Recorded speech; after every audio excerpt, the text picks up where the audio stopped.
Vamos lá, pessoal, estamos ao vivo de novo, são 7h30 em ponto. Vamos começar aqui o nosso encontro de quarta-feira. Hoje, muito especial, como todos foram muito especiais, mas hoje eu tenho uma grata alegria de receber aqui um amigo, uma pessoa que é meu sócio na Wine, é um dos investidores, foi o primeiro investidor de fundo a acreditar no nosso projeto e, além disso, tem uma história maravilhosa para dividir aqui com a gente, conceitos e pilares de cultura muito fortes, e eu tenho certeza que na próxima hora aqui a gente vai...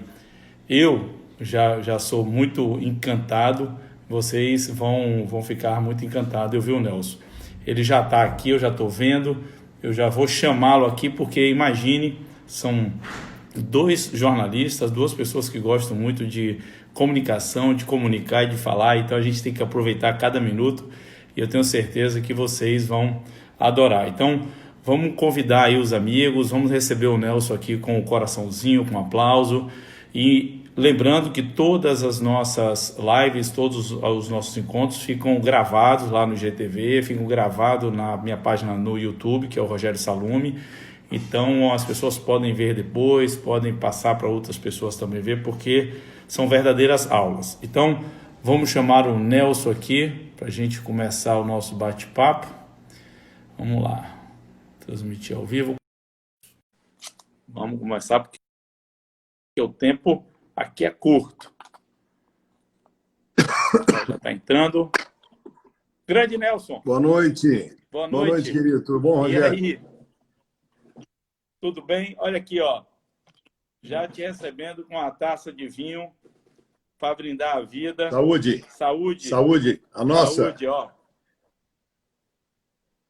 Muito obrigado. Prazer muito obrigado grande. mesmo, de coração, por aceitar aí esse convite. A gente está aqui dividindo com as pessoas um pouquinho da sua história de empreendedor, um pouquinho da cultura de gestão que você tem, pilares aí na sua vida que impactam pessoas, né? E como eu te disse, o objetivo aqui desses nossos encontros é sempre impactar alguém.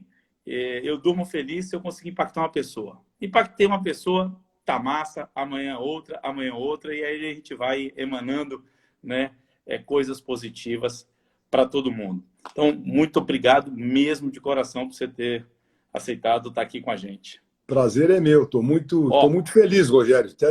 A gente não convive muito, mas eu gosto muito de você. Você sabe que a gente tem muitas coisas em comum, não é? E quando você me convidou para participar e eu vi as pessoas que já participaram aqui desse conjunto de encontros que você está fazendo, eu digo, não, vou com muito prazer, com muita alegria. Que bom, deu tudo certo, a gente está junto aí. Que bom, que maravilha.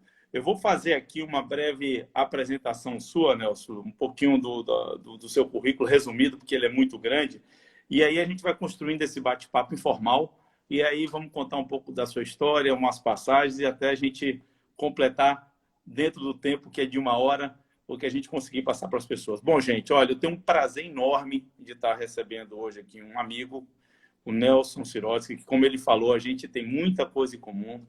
Ele, além de ser um amigo querido, é um investidor na Wine, né? Desde 2012, liderou aí um investimento muito estruturado e eu sou muito feliz em tê-lo como sócio, já disse várias vezes. E engraçado, Nelson, é que assim, as pessoas imaginam ter uma ideia que o investidor chega, investe e pronto, né? E eu estava pensando aqui, lendo e escrevendo algumas coisas para a gente bater um papo, é que a quantidade de gente, de pessoas da sua família que eu conheço e me relaciono, você, seus irmãos, seus filhos, sabe, sobrinhos, tio, sabe, um bocado de gente, e foge àquela questão tradicional de uma empresa investida por outra. Cria realmente uma relação que isso é que vale a pena. Isso é muito bacana, tá? Então, vamos lá. O Nelson, filho do querido e saudoso Maurício e dona Ione, casado com a Nara, querida Nara, queria até pedir também, agradecer a ela por te liberar aí um tempo para estar com a gente. pai dos Eu amigos acho que ela Beto, está nos Maurício e assistindo, viu? Marina. Eu acho que eu acho que a Nara está Um nos beijão, assistindo. Nara, para você. Um super beijo. Pai do Beto, publicitário de mão cheia, o Maurício, que é um administrador aí dos investimentos, e a Marina também. Vovô Babão, de 3 netinhos e uma netinha, né? Que é o José Roberto, a Tereza do Beto, e o Felipe e o Rafael da Marina. E todos entre 1 e 5 anos. Ou seja, a casa está cheia de brinquedos, cheia de nenê Coisa para boa. tudo que é lado. E você falava na família, Coisa boa. já vi entrando aqui, minhas irmãs estão nos assistindo, hein? Legal. Então, aí, empresário, presidente da Maromar, que é o Family Office, né? Maromar, Family Office aí do Nelson. É ex-presidente do Grupo RBS, um dos maiores grupos de mídia do país. Ex-presidente do Conselho da RBS, um dos principais acionistas do grupo. Um comunicador nato e apaixonado e super competente. Então, esse é o Nelson Sirotsky, que vai bater um papo com a gente. Tem mais alguma coisa que eu possa acrescentar aqui, cara? Não, já falou demais, eu não sou tudo isso. Eu não sou tudo isso, não.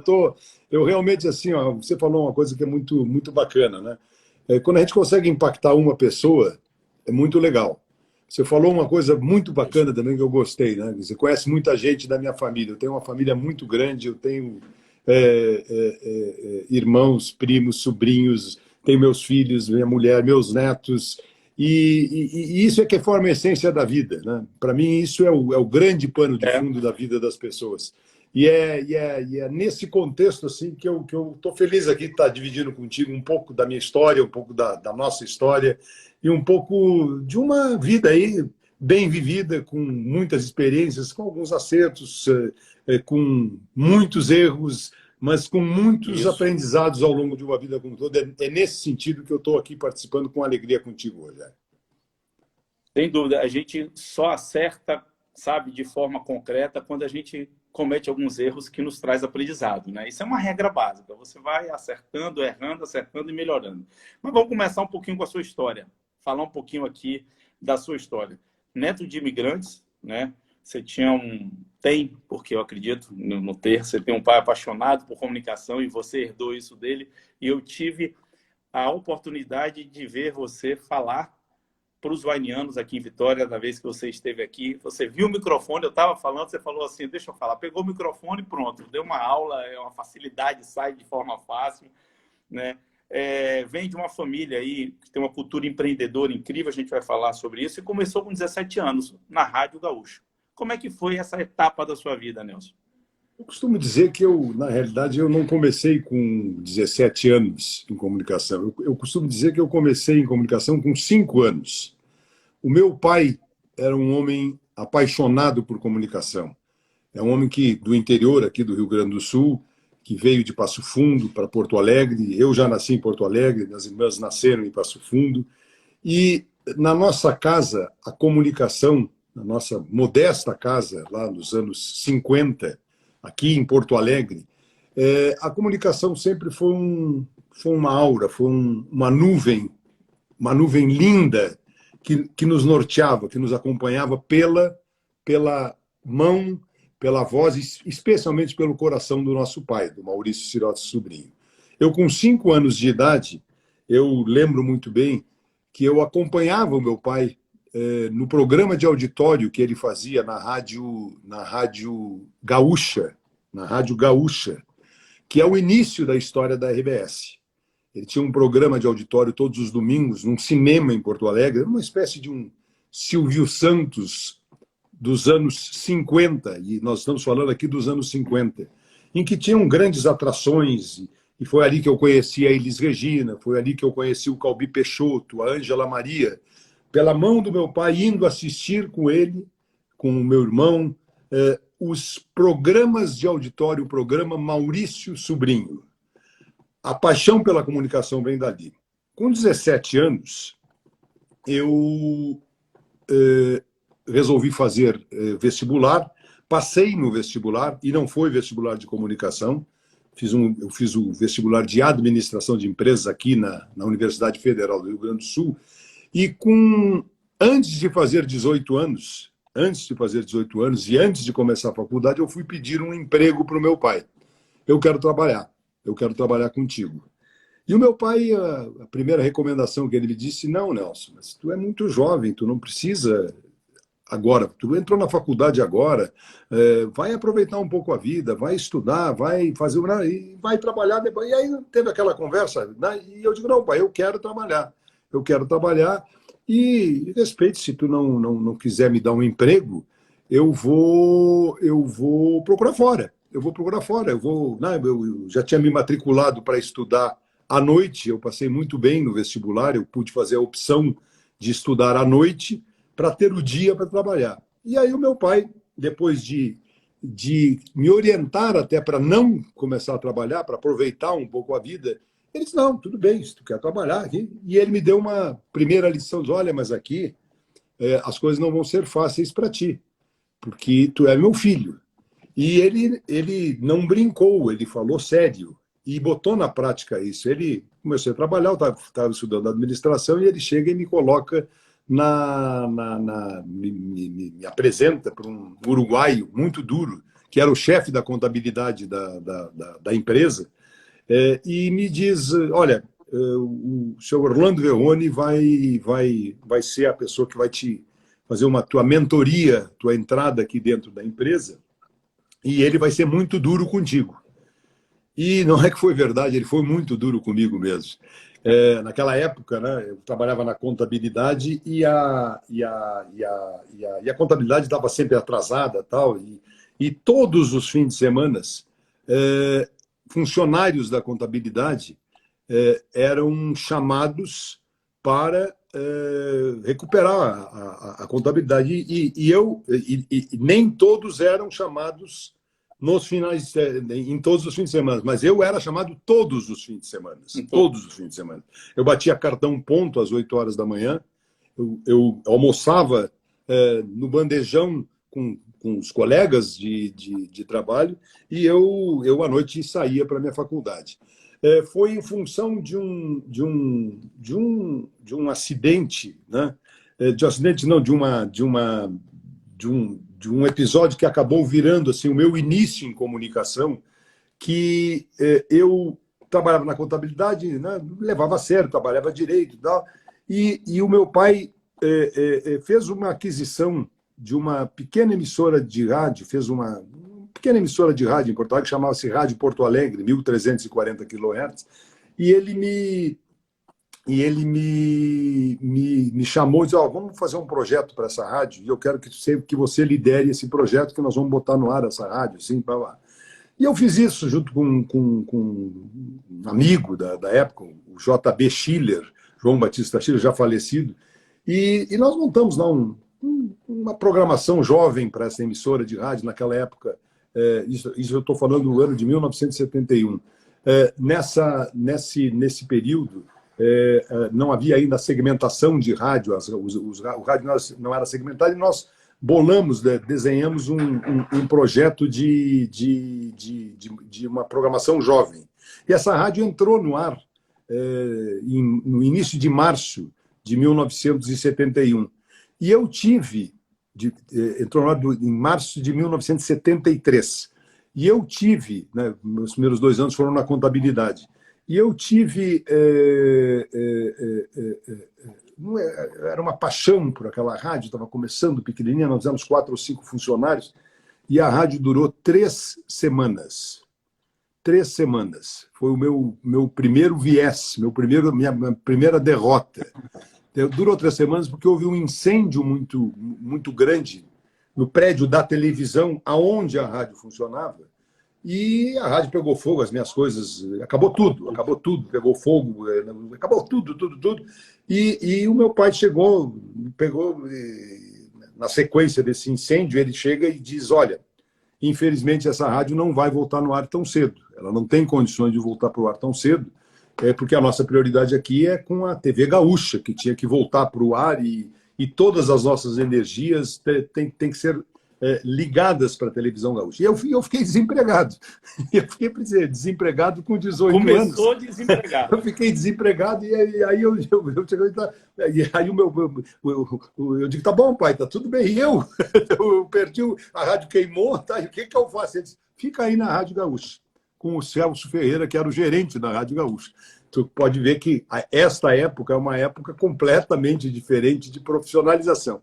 E foi neste episódio que eu me apaixonei pelo rádio, foi nesse episódio que já vinha, né, com a minha paixão de comunicação desde os 5 anos de idade que acompanhava meu pai, que eu comecei a minha trajetória na RBS, na minha vida, fazendo coisas na Rádio Gaúcha, fazendo coisas voltadas às minhas crenças, às minhas paixões, e toquei a minha vida incrivelmente, a minha vida profissional, durante 45 anos na RBS. Meu pai faleceu alguns anos depois, aí tem toda uma história que é. Mas eu comecei assim, que né? A gente vai chegar. Tá bom. Que a gente vai chegar lá. Agora, assim, tem uma passagem nesse período ainda, antes da gente entrar de fato lá na RBS, que você pediu demissão para o seu pai, que você queria levar a rádio para a Copa, queria voltar a falar de esporte, e aí seu pai, vocês não conseguiram fechar a conta, e ele, de forma como um gestor, olhou para a conta e falou, não dá. E aí você, por propósito, pediu demissão da empresa do seu pai, né? Isso foi um grande aprendizado para você. Isso foi exatamente nesse ano de 1973, porque uma das primeiras coisas que eu fiz quando eu sou apaixonado por esporte, apaixonado por futebol, apaixonado pelo Grêmio, né? Grêmio porto-alegrense, né? O grande Grêmio porto-alegrense, né? Que estou com saudades do Grêmio, não tenho ido ao futebol, não tenho visto futebol, né?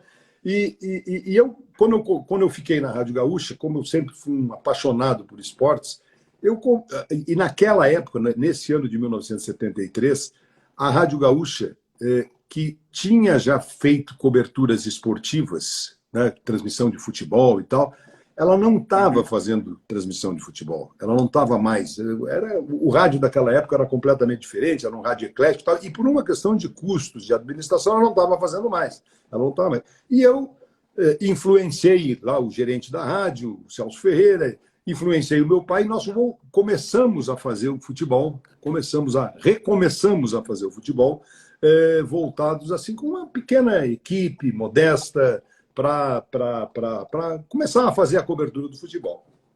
Não éramos líderes, né? Longe disso. A Rádio Guaíba era a grande emissora do esporte do futebol aqui no Rio Grande do Sul naquela época. E nós começamos pequenininhos ali. E em 1973 haveria uma excursão da seleção brasileira para a Europa, se preparando para a Copa do Mundo da Alemanha, que seria em 1974.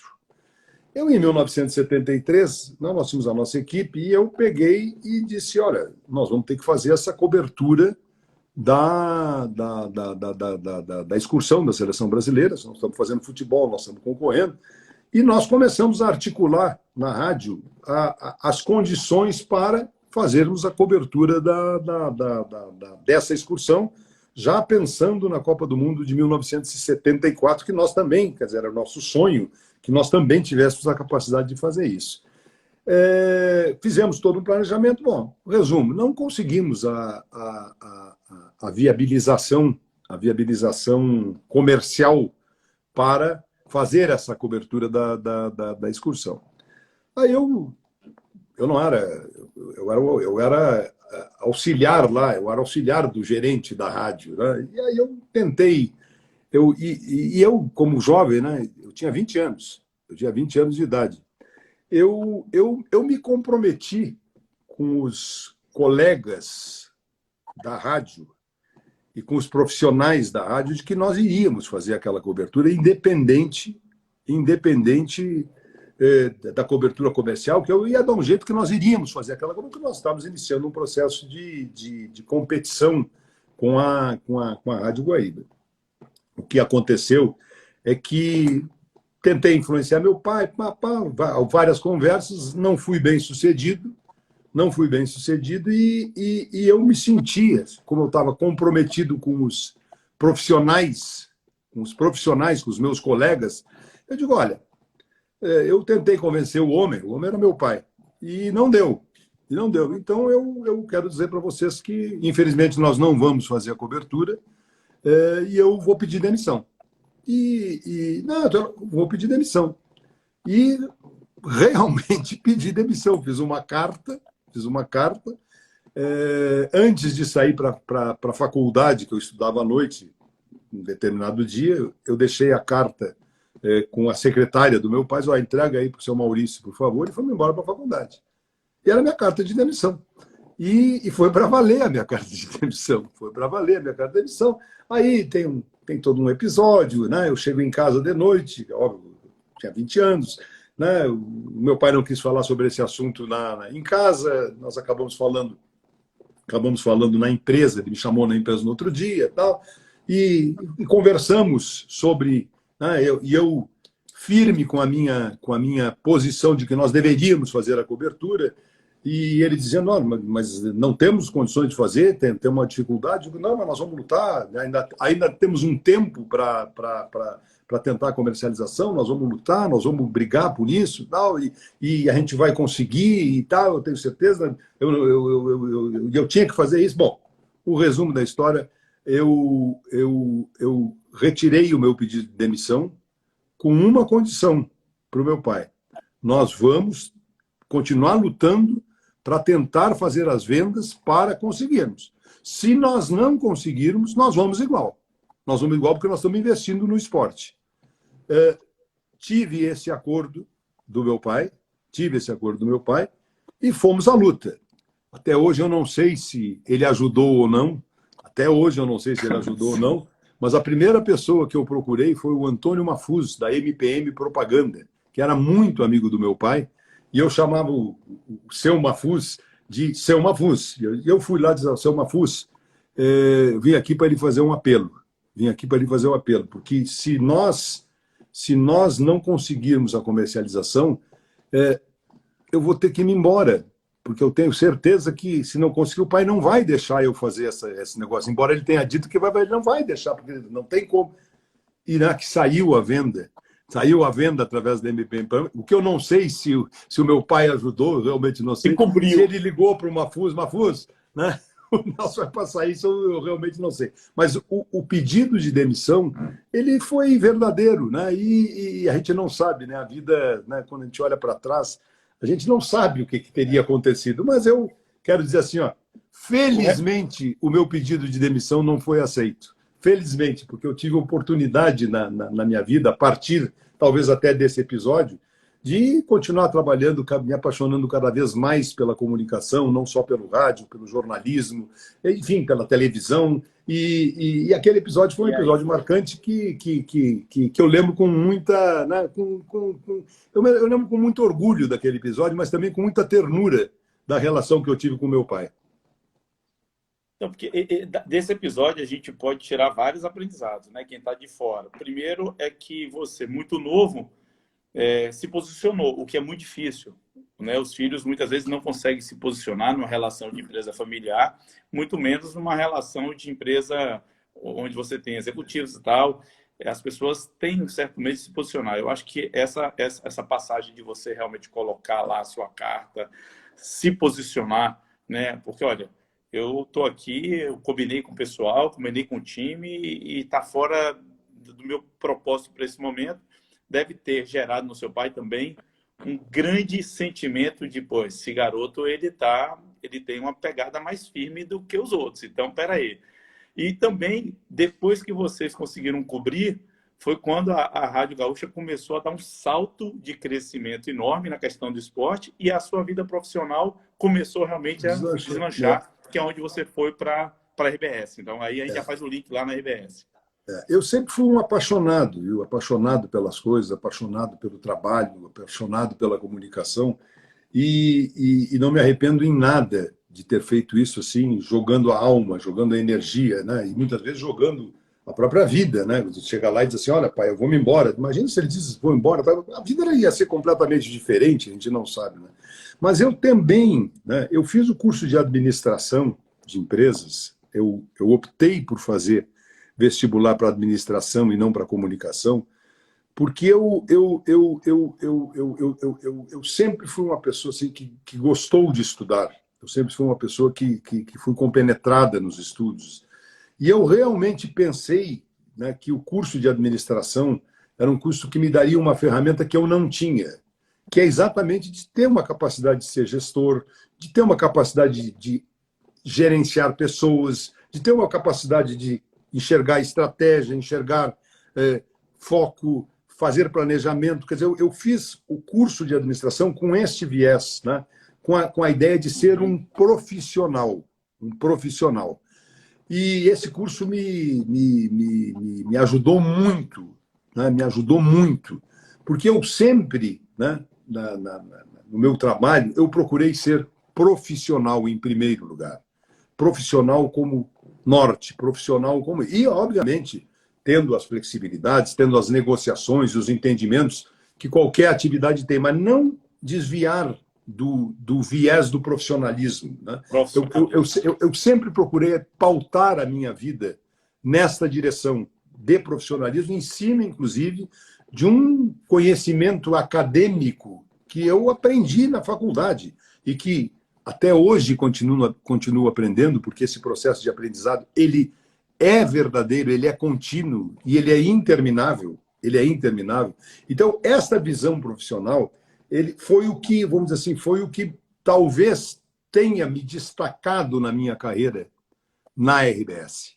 Tenha me destacado na RBS, uma empresa familiar, uma empresa com muitas informalidades, uma empresa com, naquela época, né, uma empresa que tinha lá muitas coisas boas, mas evidentemente que na área de gestão, na área de administração, ela tinha seus defeitos, como todas as empresas têm.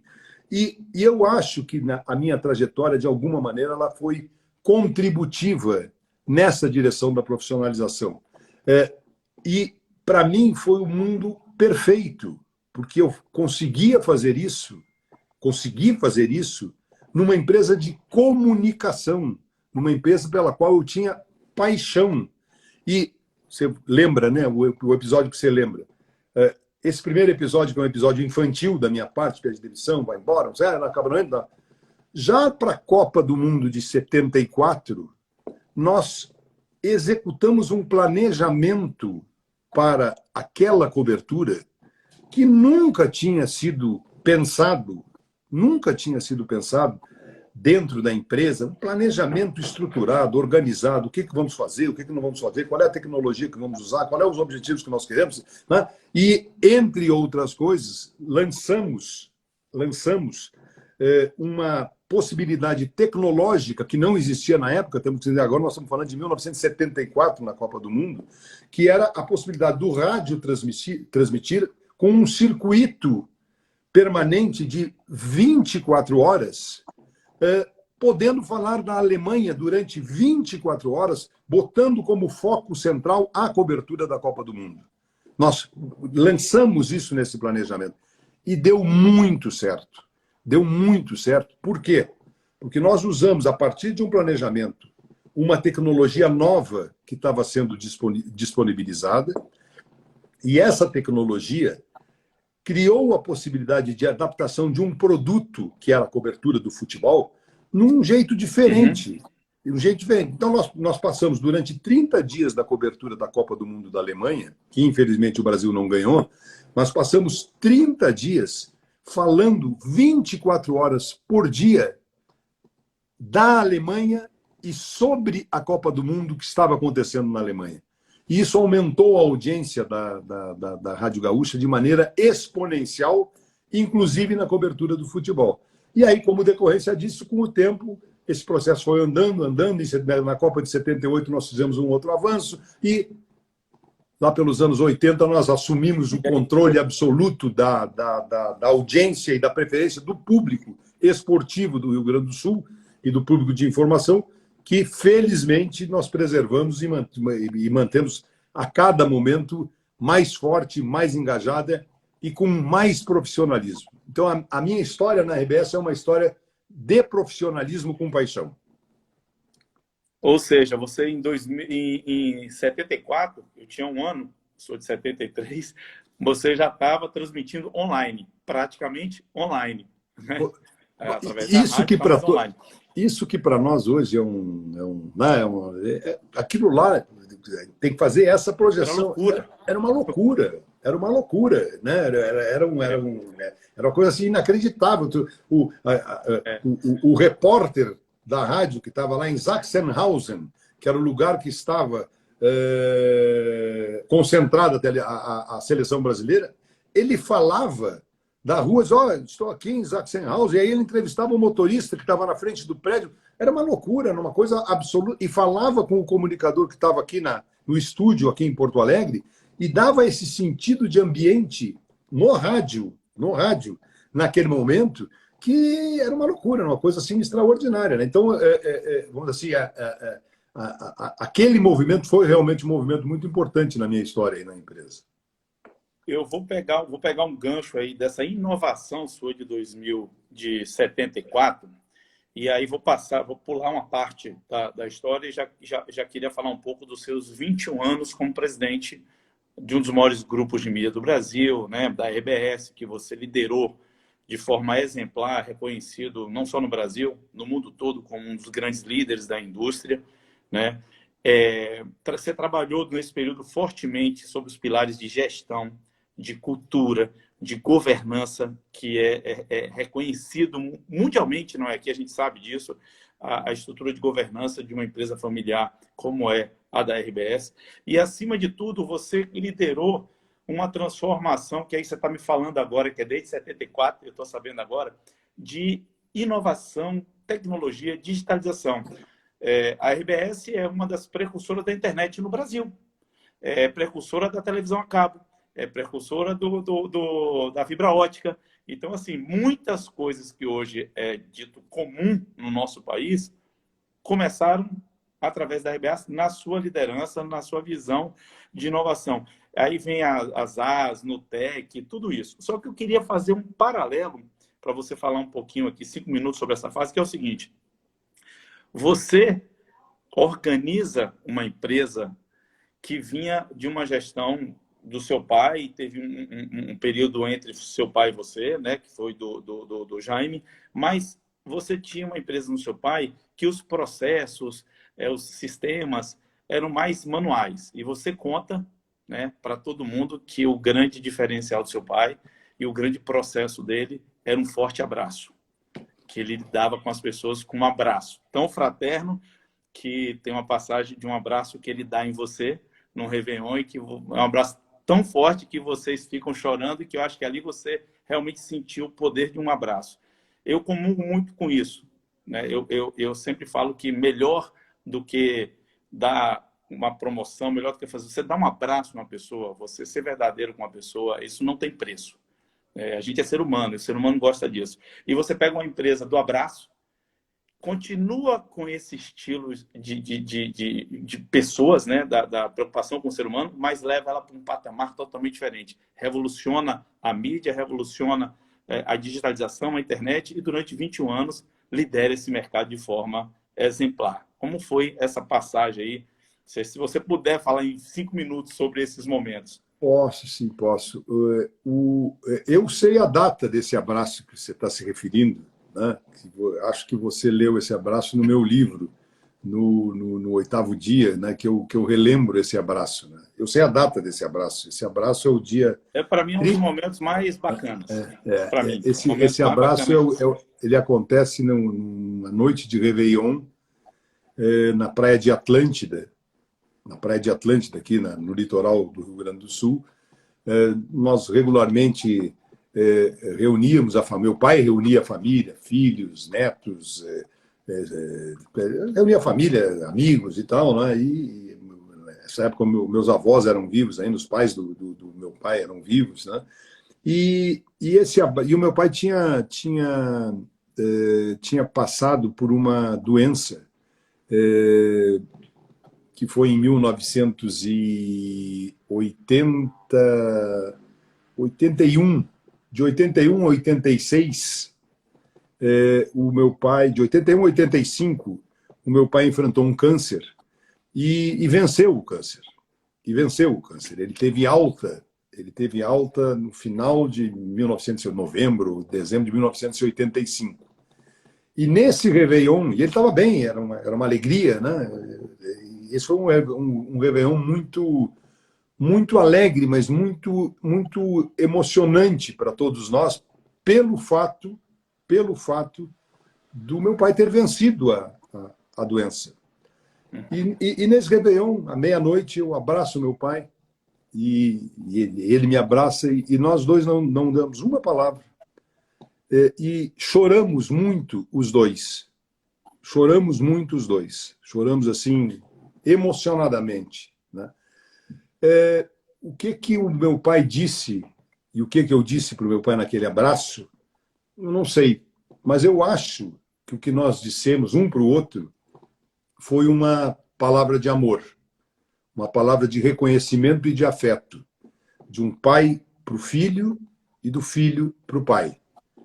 Foi muito forte esse momento que eu espero que as minhas irmãs ainda estejam aqui assistindo, que eu até comentei com elas depois desse abraço, né? Nesta festa, estou com medo de que o pai não esteja mais aqui daqui um pouco, lá na frente. Comentei com elas isso. E eu quero dizer para vocês, e foi essa a força. O meu pai faleceu em março, né, de março de 1986, de algo que não tinha nada a ver com a doença. São aquelas coincidências que a vida proporciona, né? Não é mais do que uma coincidência que a vida proporciona. E hoje, eu só agradeço por ter dado aquele abraço no meu pai e ter recebido aquele abraço do meu pai. Nem uma palavra, nem nada. Isso Mas isso não tem preço, quer dizer, uma relação de afeto, coração com coração, né? Que é o que eu realmente acho, que é o que vale e é o que fica na vida. Que vale o que fica. A gente pode ser muito profissional, a gente pode e deve ser, e eu não abro mão disso, mas a gente não pode perder essa perspectiva. A gente não pode perder essa perspectiva daquilo que realmente é importante. E aquele abraço, né? Aquele abraço, para mim, ele é muito marcante na minha vida, porque ele simboliza este valor maior que deve nortear a minha vida, a vida da minha família, hoje a vida dos meus filhos, dos meus netos e da nossa grande família. Então, tem esse o significado daquele abraço. E depois meu pai faleceu, com aquele trauma, toda aquela situação difícil, né? Mas nós, e nunca é uma pessoa só, isso aqui não é demagogia, quer dizer, o fato de você ser o presidente de uma empresa, não, esse é um processo que começa pela relação com seus acionistas, que passa pela relação com seus companheiros de trabalho, que passa pela visão que você tem, que passa pela estratégia que você monta, que passa pelo planejamento, que passa pela relação com o público, com seus consumidores. Então, é um processo muito, eu diria, muito sofisticada. Essa engrenagem é muito sofisticada para atribuir a uma pessoa o sucesso ou o fracasso. É muito sofisticado para atribuir a uma pessoa. Mas, com certeza, né, eu sempre procurei nortear a minha vida na RBS, em todos os momentos, nos bons e nos mais difíceis, com esse viés de profissionalismo, de visão estratégica, de planejamento, de convicção de linhas que estão sendo buscadas, com muita paixão, com muito amor, com muita energia. E eu acho que esta combinação é que me faz hoje, né, olhar para trás e estar muito feliz. Está muito feliz da minha trajetória na RBS, né, que foram 45 anos, 21 dos quais como presidente da empresa, na principal posição executiva, que eu, em 2015, eu decidi me afastar e começar a construir um outro mundo, começar a construir uma outra lógica, sem que isso significasse processo de ruptura, processo de... Não, apenas encarar como um processo novo isso, como um processo novo de vida. Né? E eu fico feliz porque eu tenho orgulho disso e olho para trás assim, com muita alegria e com coração muito cheio, coração muito grande, muito cheio de emoção e de satisfação. Ô, Nelson, é muito bacana ouvir assim, de você essa parte da história, porque eu comungo de muitos valores como o seu, como a gente já disse aqui, mas essa perspectiva da valorização do ser humano para mim, ela é o que faz a diferença, né? Quando a gente fala de liderar uma companhia, ser presidente de uma companhia, como você foi 21 anos, como eu fui durante 15 anos, uma pessoa só não faz a diferença. Ela ajuda e ela completa um time. É um time, são pessoas. Mas essa relação afetiva que você teve aí com seu pai, que eu tive com o meu também, que faleceu muito novo, e que a gente tem com os nossos amigos, colaboradores, eu não tenho dúvida que é o que faz valer a pena e é o que faz a diferença. Faz a diferença na vida pessoal, familiar, empresarial, em tudo. Faz a diferença. Eu acho que as pessoas têm que começar a colocar na balança um pouco que no final do dia somos seres humanos e como tal precisamos se relacionar e viver e entender que somos seres humanos, não somos máquinas. A gente precisa disso. E as pessoas não estão mais dando bom dia, não estão mais dando boa tarde, não estão mais falando obrigado, não estão mais olhando nos olhos. E a gente tem que resgatar isso. Porque o planeta que nós moramos tem seres humanos e que precisam disso. Acho que esse é um trabalho que a gente vai ter que ficar. E veja bem, e eu acho que eu acredito nisso, assim, que esse é um valor de uma organização. Esse é um valor, é uma cultura que se cria e que tem que ser preservada. E que não. E a minha visão é que a empresa cresce e ela tem que crescer, né? Eu acho que a empresa que não cresce tem problemas, a empresa que não enxerga uma perspectiva de futuro tem problemas. Então, o que eu entendo assim, né? Você pode crescer, você deve crescer, mas você não pode deixar de lado os seus valores verdadeiros. E eu gostei muito, nunca tinha ouvido isso, né? De que o processo do meu pai era um abraço. E o processo do meu pai, ele pode realmente ser simbolizado num abraço. Num abraço que ele dava em cada funcionário que encontrava, num sorriso na pessoa que ele não conhecia na rua, num bom dia, num boa tarde, muito obrigado, vem cá, querido, vamos conversar um pouquinho, vamos. Então, esta perspectiva, quer dizer, isto é uma cultura. Isto não se aprende na faculdade. Isso não se aprende em faculdade. Isso se aprende na vida, na construção. Ao longo da vida, você vai desenvolvendo, você tem as suas referências, você tem o seu pai, você tem a sua mãe, você tem a sua família, você tem seus irmãos, você tem seus amigos. Isso é uma cultura que eu acho que as empresas que conseguem preservar a sua cultura são as empresas vitoriosas, são as empresas que encontram os caminhos e que podem encontrar os caminhos para levar, para seguirem adiante, mesmo se transformando, mesmo se alterando, mesmo usando novas tecnologias, mesmo tendo circuitos 24 horas, não é todo dia, todo instante, todo segundo, todo minuto, mesmo com todo esse bombardeio que nós vivenciamos hoje. É isso que eu realmente acredito, né? Que a cultura de uma organização é muito relevante que ela seja respeitada e praticada. Respeitada e praticada. E não é fazer... Não, na minha visão, assim, não é repetir por imitação coisas de A, B, C ou D, não, é que seja verdadeiro dentro das pessoas. Verdadeiro dentro das pessoas. Não é ter um quadro falando ali com a cultura.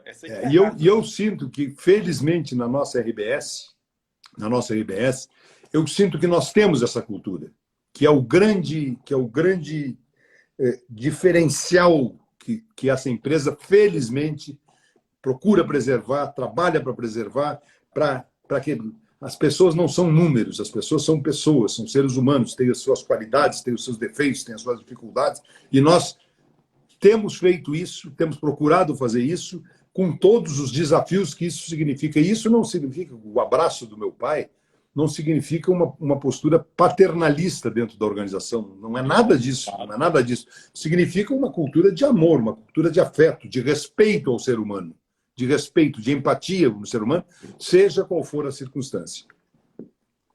Não quer dizer que a empresa não tem objetivos, metas, cobranças, não. Quer dizer que a gente tem que se policiar para olhar pela perspectiva do outro.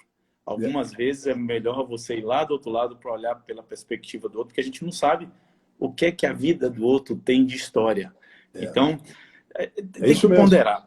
Nelson, a gente sai aqui da RBS, você em 2016 toma a iniciativa de abrir uma empresa, um family office, né, na qual o nosso querido Maurício e a Marina tocam aí a empresa, né, para você, com investimentos e analisando mais a parte de empreendedorismo, esporte, cidadania, negócios de impacto. Então, a gente vê que mesmo ao longo de décadas aí trabalhando numa empresa familiar, você continua investindo sempre com o mesmo foco. Como você falou, empresas com cultura, com impacto, empreendedorismo, você é muito envolvido na Endeavor, conselheiro nacional da Endeavor, eu sou mentor em Endeavor, a gente escuta falar muito, né, de você. Então, o impacto continua ainda e vai continuar, não tenho dúvida. O seu impacto na vida das pessoas é muito grande. Só que eu queria pegar um ponto aqui das suas iniciativas para a gente abrir um outro tema, que é uma outra paixão sua, que é o esporte. Né? Você, como você já falou, quando falou do Grêmio, então, Ave Maria, só faltava levantar a bandeira aí, correr e começar a cantar. Mas já vai voltar. Então, mais além do futebol, você é um exímio jogador de tênis, né? Viaja para poder assistir tênis no mundo todo. E tem algumas coisas legais que você, além de ser um grande jogador, gente, presta atenção, isso vocês nunca ouviram falar e eu acho que ele também não fala. Além de ser um grande jogador, e aí o hall de amigos do Nelson viaja para assistir os grandes slams e tal, e todo grande slam tem o grande slam dos apaixonados por tênis. Tem as competições, que são lá os jogadores, e tem nas horas vagas o grande slam dos apaixonados, dos convidados e tal. O Nelson, nosso Nelson aqui, ele é campeão em 2 grandes slams, Roland Garros e o Wimbledon. Olha só, o cara não é... Ninguém fala, mas a gente tem que dar uma taça para ele. Ele é campeão de grande slam de tênis, né? E é tão apaixonado por tênis que, junto com o Jorge Paulo Lemer, tem uma iniciativa incrível com o Instituto do Tênis, que é simplesmente formar números 1 de tênis no Brasil. Então, isso é muito legal, essa questão do esporte. E o que é que o esporte, para você, impacta na sua vida, na vida dos outros? Porque é muito legal, né? Bom, olha aqui, ó, você... Primeiro, vamos botar as coisas na dimensão certa, tá? Eu não sou um exímio jogador de tênis. Eu até acho que eu sou um jogador mediano de tênis, tá? Eu comecei a jogar tênis com tarde, 2 grandes slams. Tá, mas eu sou um apaixonado e é verdade. Eu ganhei 2 grandes slams, um Roland Garros e um em Paris. Mas vamos contar essa história né? Eu tenho um grupo de amigos aqui fantástico, de queridos amigos aqui. Eu até vi alguns deles até estão assistindo aqui a nossa live. Nós temos um grupo de tênis de amigos assim de muitos anos, né? Que nós jogamos aqui em Porto Alegre, nós fazemos viagens aqui para o interior para jogar tênis. E, na realidade, nós misturamos 2 paixões, o tênis e o vinho. Então, nós gostamos do tênis e depois do tênis nós vamos comer churrasco, tomar vinho e bater papo, porque é tão bom quanto. E a gente, esse grupo já tem mais de 20 anos, nós começamos a fazer viagens para o exterior, né? A programar viagens. A cada 2 anos, fazer uma viagem para ver um grande torneio de tênis e tal. E nós criamos uma lógica de, não, nós vamos disputar no local que nós estamos assistindo o tênis, nós vamos disputar um torneio. Mas é entre nós o torneio. Ele é paralelo, mas é um torneio como nós disputamos aqui nas nossas quadras onde nós jogamos. E a gente tem feito isso, já fomos a vários lugares, e eu tive a felicidade de, em 2 torneios, 2 Grand Slam, um em Paris, em paralelo a um Roland Garros, e agora, o ano passado, em Londres, em paralelo ao torneio de Wimbledon. E eu tive a oportunidade, nesses 2 torneios, de ganhar, junto com o meu parceiro, sempre um parceiro diferente, de ganharmos esses. Né? Inclusive, o de Paris teve um pequeno detalhe que, ó, tem gente aqui que está olhando, está me mandando mensagem. Né? Tem gente que falou, sou testemunha, o Marcos Antônio, eu sou testemunha. Tem gente que... E no torneio de Paris, o meu parceiro foi o Roberto, meu filho. E o Roberto joga muito mais tênis do que todo o nosso grupo junto. Então, aquele foi fácil. Eu ganhar aquele grande slam. Mas o grande slam... O Beto te levou nas costas. Ele me levou nas costas, não teve dúvida que ele me levou nas costas. Mas o grande slam de Wimbledon, do ano passado, esse não. Esse nós fomos lá, eu e o meu parceiro Otto Rias, que não está aqui, nós fomos lá para ganhar o torneio, nos preparamos e fomos lá e ganhamos o torneio mesmo. E foi uma alegria muito grande no esporte do tênis, que é um esporte mais recente da minha vida. Mas você perguntou sobre o esporte, né? O esporte, para mim, ele é essencial na minha vida. Ele é essencial. Eu, desde, sei eu lá, meus 10 anos de idade, 11 anos de idade, eu sempre fui um apaixonado por esporte. E é interessante, eu gosto de todos os esportes. Eu praticava lá futebol de salão, né? Sempre muito mediano, né? Mas cheguei a jogar vôlei, cheguei a fazer natação, eu gostava de tudo. E eu gosto muito de competir. Eu gosto de competir, uma competição saudável, né? Eu tenho uma frase que eu uso sempre que eu ouvi na formatura do meu filho Maurício, quando ele se formou no MBA dele na USC, na Califórnia, e eu ouvi lá o cara, era um treinador de basquete, era um treinador não sei o nome, e o cara ele diz assim, always compete. Ele diz assim, sempre presente na competição, mas a competição sadia, e entendendo que o esporte ele é um processo de amigos, e a gente pode se engrandecer com o esporte. A competição é saudável nesse sentido. E eu sempre gostei de todos os esportes, gostei sempre de competir, né? E gostei sempre de acompanhar o esporte, não só o tênis, o futebol, né? O futebol, né? E o Grêmio, né? Que é um não, o Grêmio não, eu falo seriamente assim, porque o Grêmio, desde criança, essa paixão, né, no futebol foi transferida para o Grêmio.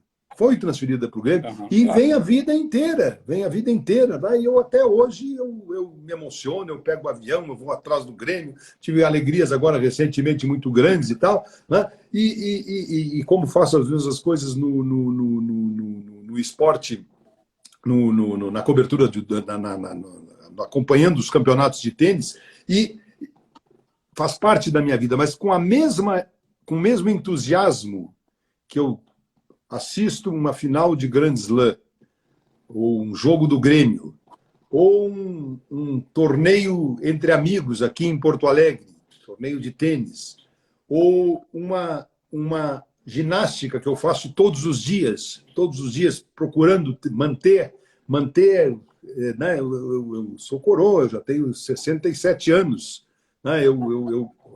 A minha luzinha aqui está apagando. Então, eu sempre, né, eu vibro com o esporte, e isso é parte da minha vida, é parte da essência da minha vida. E se é algo que eu quero continuar, é ter saúde para ter condições de continuar vivenciando o esporte nessa dimensão, tanto como espectador, como apaixonado, quanto praticante, porque eu acredito realmente que a gente... Aquele negócio é o corpo e a alma que você tem que cuidar. É o corpo. É a mente sã e o corpo. A mente sã e o corpo são. Entendeu? Então, eu procuro fazer isso. Realmente, o esporte é uma das ferramentas fundamentais para, acho eu, para que eu chegue aos 67 anos. De vida. E com essa aí, eu vou bater aqui. Eu tenho energia, eu tenho força, eu tenho vontade de fazer as coisas, tá? E eu acho que o esporte é um dos grandes alimentadores da minha própria vida, e eu vou continuar fazendo isso, espero, sempre enquanto eu estiver por aqui. Sem dúvida. E esse projeto o seu com o Jorge Paulo de formar um número 1 em 2 minutos? Também vamos 2 minutos, vamos colocar bem. O projeto não é meu com o Jorge Paulo, o projeto é do Jorge Paulo. O Jorge Paulo é um inspirador. E eu, há uns anos atrás, que eu queria fazer alguma coisa aqui no nosso clube de tênis, no nosso clube desse de amigos de tênis, eu queria fazer alguma coisa com o Centro Social. Eu entendi que não deveria reinventar a roda, tentar fazer uma outra instituição, e eu fui procurar quem estava fazendo, e era o Jorge Paulo que fazia o Instituto do Tênis, era ele o líder, e eu fui atrás e me engajei no projeto, não apenas na estrutura do nosso projeto aqui no Sul, mas hoje sou conselheiro desse projeto nacionalmente. Amanhã, inclusive, temos uma reunião do nosso conselho, faço parte desse conselho, com outros empresários do Brasil, empresários de Pernambuco, de Brasília, de São Paulo, do Rio, eu aqui do Rio Grande do Sul. Quer dizer, nós temos um grupo, né, liderados pelo Jorge Paulo Lema, que é o nosso emérito, né, nesse projeto, que procura o quê?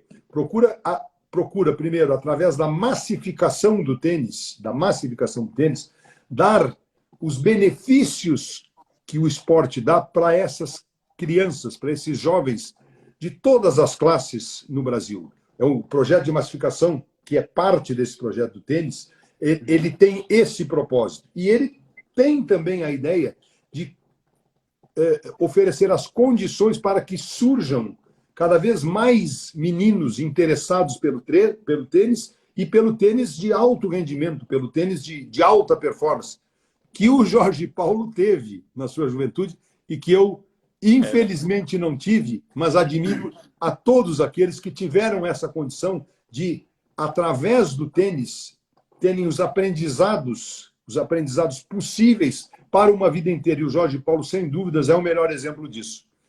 E o que nós estamos querendo é que os jovens, através do tênis, se formem cidadãos e que tenham a capacidade de se desenvolverem no tênis, mas especialmente se desenvolverem como seres humanos e como profissionais, seja qual for a área que eles vão buscar na sua vida no momento certo. Através do tênis. O tênis como meio, como esporte que é capaz de oferecer uma contribuição, como ofereceu na vida do Jorge Paulo, como ofereceu na vida do meu filho, o Roberto, que conhece, que foi tenista profissional, e como ofereceu na minha vida, mesmo não sendo tenista profissional, que tem esse amor pelo esporte e tem essa paixão pelo tênis nesse contexto.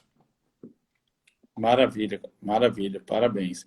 Olha só, gente, o Nelson, em 2008, para quem quiser conhecer um pouco mais, ler, eu acho que vocês vão ter um investimento num tempo maravilhoso. Em 2008, o Nelson se motivou e se uniu a uma romancista, a Letícia, né? E escreveu um livro chamado O Oitavo Dia. E ele mesmo fala desse livro que ele não é um livro de memórias, não é um livro de biografia, não é um livro de ficção, não é um livro de histórias empresariais, de romance, revelação, nada. Ele é um livro de tudo isso. É de tudo isso misturado. Então, vale muito a pena você que está aí nos assistindo ler O Oitavo Dia.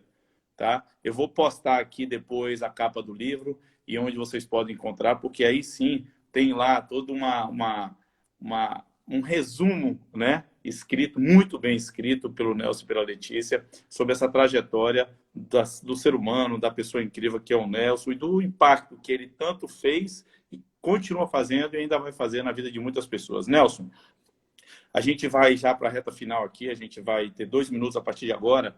Queria que se você pudesse deixar uma mensagem para as pessoas que estão assistindo aqui a nossa live e que você me respondesse aquela pergunta que eu sempre falo, que é o que é que o mundo perderia sem o Nelson? A gente tem 1 minuto e 40 aqui, já quero te agradecer de coração a sua participação.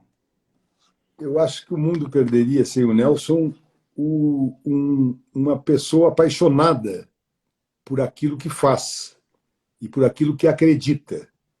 Uma pessoa que prefere ser derrotada do que ser conformada. Uma pessoa que tem nos vínculos afetivos a sua maior realização. Os vínculos afetivos verdadeiros. Numa pessoa que acredita e que confia nos outros. Confiar é um elemento muito relevante na minha vida. Saber confiar. Muitas vezes, a confiança é quebrada.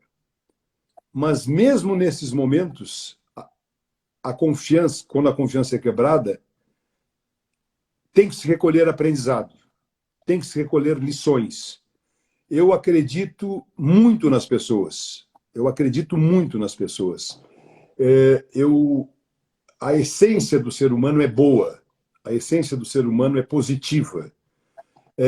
Nesse sentido, eu acho que o mundo perderia, né, se eu não tivesse por aqui, Uma um pessoa homem que maravilhosa. acredita nos outros, um homem que acredita nos outros e que acha que a paixão